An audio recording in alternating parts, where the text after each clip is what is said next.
अरे बापरे! एवढ्या कमी वेळेत एवढ्या मोठ्या पोळ्या! बरं काय ट्रिक वापरली असेल? आणि गॅसची पण बचत होणार आहे. मग तर व्हिडिओ बघितलाच पाहिजे गड्या.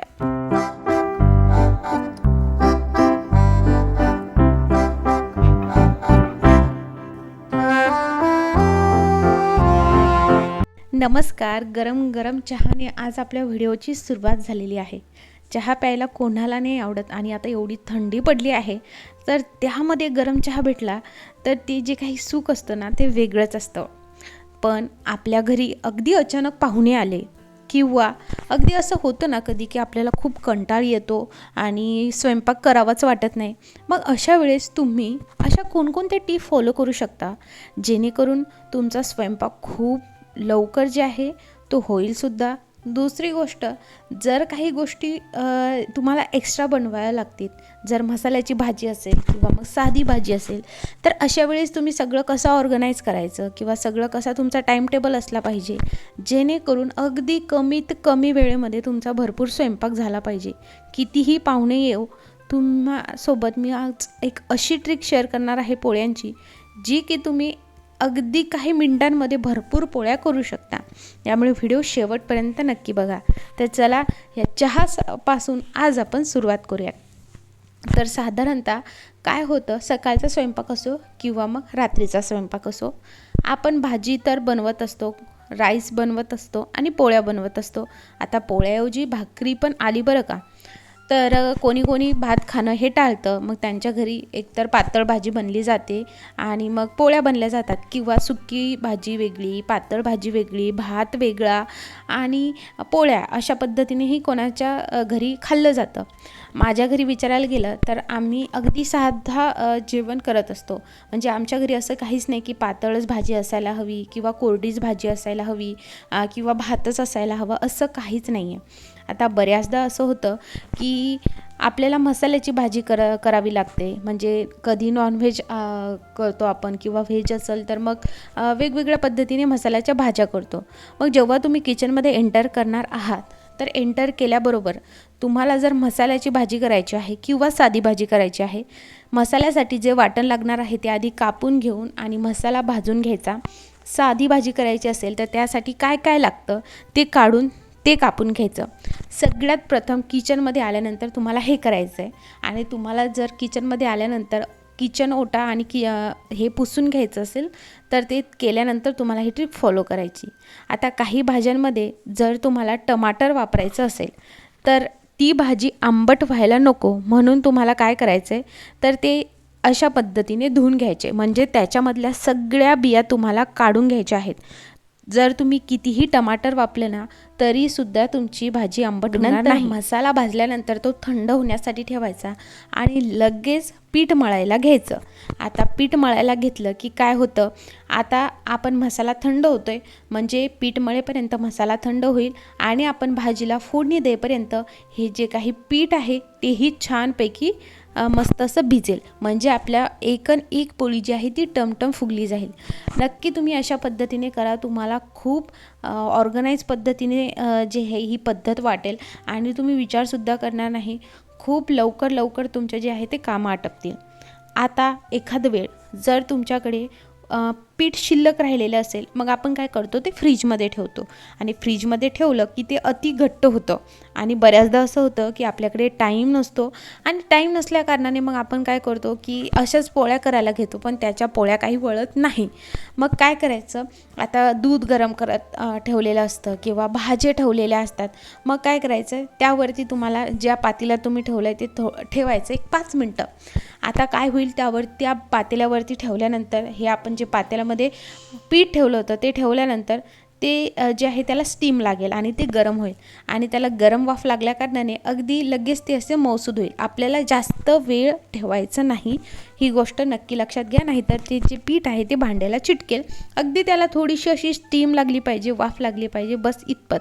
त्याचबरोबर तुम्ही आता चहा वगैरे करत असाल तर चहावरती सुद्धा हे पातेलं ठेवू शकता आणि लगेच त्याला स्टीम भेटली की ते अगदी त्याचा शेप म्हणजे अगदी सोडतं, अशी त्याचा जो घट्टपणा आहे तो अगदी मऊसूद होतो आणि आपण ज्या पद्धतीने पोळ्या करतो अगदी आपल्याला त्या पद्धतीने व्यवस्थित त्या लाटतासुद्धा येतात. आता तुम्ही बघू शकता मी असं केलं आणि हे व्यवस्थितरित्या जे आहे नरमसुद्धा झालेलं आहे. आता बघा आपण काय करतो, तेल जेव्हा पोळीला लावतो तर असं छोटंसं वेगळं भांडं म्हणा किंवा वाटी वगैरे घेतो, असं वेगवेगळं त्यासाठी ठेवत असतो. तर त्याच्यामध्ये जर तुम्ही अशा पद्धतीने छोटासा ब्रश ठेवला, हा ब्रश अगदी बाजारात इझिली मिळतो, तर काय होतं माहिती का, आपण जेव्हा पोळीला तेल लावतो ना तर ते तेल लावत असताना तेल हे भरपूर खाली पडतं, तर ते सुद्धा पडत नाही, तर ते ब्रश तुम्ही वापरू शकता.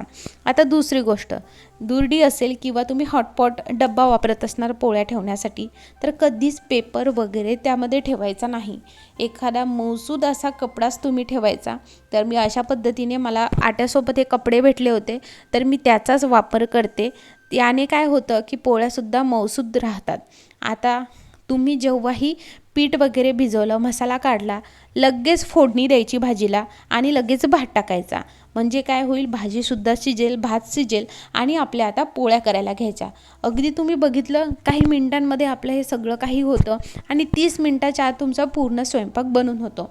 मग तुम्ही काय करू शकता, तवा तुम्हाला गरम करायला ठेवायचा आहे. आता तवा गरम होत असताना आपल्या साधारणतः 2 ते 3 पोळ्या अगदी लाटून तयार होतात. मग काय करायचं, त्या अशा प्लेटमध्ये ठेवायच्या आणि आता हे करत असताना तुम्हाला जास्त गॅस लागू नये आणि तुमचे जास्त पैसे वाचू नये म्हणून मी तुम्हाला 2 पद्धती सांगणार आहे, त्या म्हणजे पोळ्या करतानाच्या. तर तुम्ही काय करू शकता, पोळ्या अशा पद्धतीने लाटून घेऊ शकता आणि लाटता लाटता भाजूसुद्धा शकता. आता पहिली आपण ट्रिक बघूयात. जर तुमच्याकडे ॲल्युमिनियमचा आणि लोखंडी तवा असेल तर पहिली पोळी ही चिटकत असते असा सगळ्यांचा समज असतो. तर ती चिटकू नये म्हणून काय करायचं तेही मी तुम्हाला सांगते. सगळ्यात प्रथम तवा हा व्यवस्थितरित्या गरम करून घ्यायचा. अगदी एकदम हाय गरम नाही करायचा, पण तुम्हाला बऱ्यापैकी तो गरम असणं गरजेचं आहे. अगदी कमी गरम असेल तर सुद्धा पोळी चिटकते. नंतर पोळी टाकण्याच्या आधी त्याला तेल लावायचं आणि नंतर पोळी टाकायची. पोळी बिलकुल चिटकत नाही. तुम्ही नक्की ही ट्रिक फॉलो करून बघा. आता मी तुमच्यासमोरच ही जी आहे उलटीसुद्धा केली आहे आणि अगदी आपल्या पोळ्या टम्म अशा फुगतात जर तुम्ही तुमच्या पिठाला जे आहे थोडासा टाईम दिला तर. आता ही पहिली पद्धत झाली की एकीकडे लाटायचं आणि एकीकडे लगेच पोळी भाजून घ्यायची. दुसरी पद्धत, जी पोळी टाकली त्यावरतीच दुसरी पोळी टाकून दोन्ही पोळ्या अशा पद्धतीने भाजायच्या. आता 2 पोळ्या, 3 पोळ्या, 4 पोळ्या अशी ही स्टेप बाय स्टेप प्रोसेस तुम्ही करू शकता. याने सुद्धा गॅसची बचत होते. बऱ्याचदा आपण काय करतो, एक पोळी लाटतो, मग ती भाजतो, मग तोपर्यंत गॅस आपला वाया जातो. मग अशा वेळेस गॅसची बचत तुम्ही अशा पद्धतीने सुद्धा करू शकता. आणि ही ट्रिक जर फॉलो केली तर काय होईल, घरी जर पाहुणे आले ना तर आपण भरपूर पोळ्या ज्या आहे कमी वेळेमध्ये करू शकतो. तर अशा छोट्या छोट्या जर ट्रिक तुम्ही फॉलो केल्या ना तर तुमचं नियोजनबद्ध कामसुद्धा होतं, चिडचिड होत नाही सगळ्यात महत्त्वाचं. कारण पाहुणे आले की आपल्यावर असं बर्डन टाईप होऊन जातं आणि आपल्याला होतं की अरे आता हे माझ्याकडून होईल की नाही. तर असं व्यवस्थितरित्या तुम्ही जर सगळं केलं ना तर तुमचं किचन सगळ्यात महत्त्वाचं घाण होत नाही जास्त. आणि दुसरी गोष्ट, आपला स्वयंपाकसुद्धा व्यवस्थितरित्या झालेला असतो आणि तो झाल्यानंतर किचन जास्त घाण न होल्या कारणाने लगेच आपण ते किचन साफसुद्धा करून घेतो. आता किचन कशा पद्धतीने साफ करायचं यावरती आपण ऑलरेडी व्हिडिओ बघितला आहे, त्यामुळे मी आज जास्त काही ते बोलणार नाही. सो तुम्ही अशा पद्धतीने पोळ्या करत असताना गॅसची बचत नक्की करू शकता. आता बऱ्याच महिलांना अशी सवय असते की एक काम केलं की बसायचं, दुसरं काम केलं की बसायचं. अशाने काय होतं की आपल्याला स्वयंपाक करण्यासाठी हा भरपूर वेळ जातो. मग तुमच्याकडे 2 बर्नरचा तर गॅस असेलच किंवा जास्तीत जास्त 3 किंवा 4 असू शकतो. मग तुम्ही एकदाच 3ही बर्नर यूज करायचे. भाजी टाकायची, भात टाकायचा आणि लगेच पोळ्या करायचं. जर असं एक एक स्टेप घेऊन आपण ब्रेक घेतला ना तर मग काय होतं, वेळ भरपूर लागतो. आता दुसरी गोष्ट, जर तुम्हाला छोटं बेबी वगैरे असेल किंवा काही मध्ये काम आलं तर मग तेव्हा गोष्ट वेगळी आहे, तुम्हाला ब्रेक हा घ्यावा लागतो. पण एकदा तुम्ही किचनमध्ये घुसलात ना तर किचनमधलं पूर्ण काम आटपून घेतलं ना की तुम्हाला एक्स्ट्रा टाईम हा नक्की मिळतो. आता जेव्हा आपला स्वयंपाक होतो ना तर ज्या भाज्या आपण छोट्या प्लेटमध्ये वगैरे किंवा पातेल्यात काढून ठेवायच्या तर लगेच काढून ठेवायच्या आणि भांडे घासायला घ्यायचे. आणि लगेच काय करायचं की गॅस पुसून घ्यायचा, गॅस धुवायचा नाही. हे याचं कारण मी तुम्हाला आधीच शेअर केलेलं आहे. आणि मी रोज गॅस साफ करण्यासाठी गरम पाणी घेते आणि त्यामध्ये निरमा टाकून मी हा गॅस पुसत असते. आता गॅस पुसण्याकरिता मी 3 ते 4 कपडे हे वेगवेगळे ठेवलेले आहेत. सो रोज मी वेगवेगळा कपडा घेते आणि आवर्जून तो कपडा जो आहे तो गरम पाण्यात त्यामध्ये डेटॉल आणि निरमा टाकून तो कपडा मी भिजत घालते 1 ते 2 तास आणि मग स्वच्छ असा धुवून घेते. याने काय होतं, त्या कपड्यामधला वास निघून जातो. दुसरी गोष्ट, तो अगदी स्वच्छ असा निघतो. आता जसा आपण गॅस हात धुतला, जसा चमकतो ना, अगदी तसाच अशा पद्धतीने जर तुम्ही साफ केला तर नक्की चमकतो. त्याचा जो काही तेलकट वगैरेपणा असतो तो सुद्धा निघून जातो. आता भाजी तर रोजच करावी लागते आणि भाजीला फोडणी दणकून आपण देतो, तर त्यामुळे मागच्या भिंतीवरती सुद्धा अगदी शिंतोडे उडालेले असतात. तर ते शिंतोडे जे आहे ते उडालेले असतात, त्यामुळे ते सुद्धा पुसून घेणं तेवढंच गरजेचं आहे. नाहीतर ते वाळले की मग ते निघण्यास जे आहे ते खूप आपल्याला कष्ट घ्यावे लागतात. त्यामुळे अशा छोट्या छोट्या स्टेप तुम्हाला फॉलो करायच्या. तुम्ही माहिती आहे का, 30 मिनटाच्या आधीच तुमचा स्वयंपाक होऊन जाईल. दुसरी गोष्ट, तुम्ही लगेच जर किचन साफ केलं ना तर तुमचं एक काम अगदी कमी होऊन जाईल आणि तुमच्या डोक्याला नंतर ताणसुद्धा येणार नाही की आपल्याला आता हे जे आहे हे साफ करायचं. बऱ्याचदा असं होतं की आपल्यावरती काम जास्त पडलं की आपली ही चिडचिड व्हायला लागते. मग त्यावेळेस जर आपण नियोजनबद्ध पद्धतीने काम केलं तर नक्कीच आपली चिडचिड होणार नाही. कामसुद्धा स्वच्छ होईल आणि क्लीन होईल आणि आपल्याला स्वतःला वेळ देण्यास जे आहे तो टाईमसुद्धा भेटेल.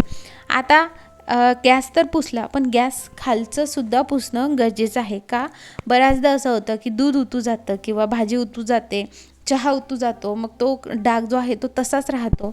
आणि कधीही कोणतीही गोष्ट गॅसवरती उतू गेली ना की लगेच पुसून घ्यायची, ती कोरडी होऊ द्यायची नाही. कोरडी झाली की मग ती आपल्याला जास्त कष्ट घ्यावे लागतात. ती लगेच पुसली तर ती ओलसर असते आणि त्यामुळे मग ती लगेच आपण कपड्याने पुसलं तर इझिली पुसून जाते. सो अशा पद्धतीने तुम्हाला तुमचं पूर्ण सकाळ असेल किंवा रात्री असेल असं नियोजन करायचं आहे. यामध्ये आता टिफिनसुद्धा आला बरं का. टिफिन करत असाल तर मग एका बाजूला लगेच चहा ठेवायचा, मुलं असतील तर मग मुलांना दूध देत असाल तर दूध गरम करण्यास ठेवायचं. सगळं वाटण वगैरे तयार करून फोडणी द्यायची, लगेच पोळ्या करायला घ्यायचं. म्हणजे एका बाजूला चहा होतोय किंवा दूध होतंय, दुसऱ्या बाजूला भाजी शिजते आहे आणि तिसऱ्या बाजूला पोळ्यासुद्धा होत आहेत. अशा पद्धतीने तुम्ही टिफिन तर अगदी 15 ते 20 मिनटामध्ये तयार करून घेऊ शकता. आणि स्वयंपाकाचं झालं तर स्वयंपाकसुद्धा तुम्ही अशाच पद्धतीने फॉलो करू शकता. त्यानंतर पुसल्यानंतर जिथल्या तिथे सगळं काही ठेवायचं आहे. अगदी क्लीन आणि क्लिअर किचन हे आपलं साफ होऊन जातं. हा व्हिडिओ बघितल्याबद्दल तुम्हा सर्वांचे खूप खूप आभार. टिप कशा वाटल्या कमेंटमध्ये नक्की सांगा.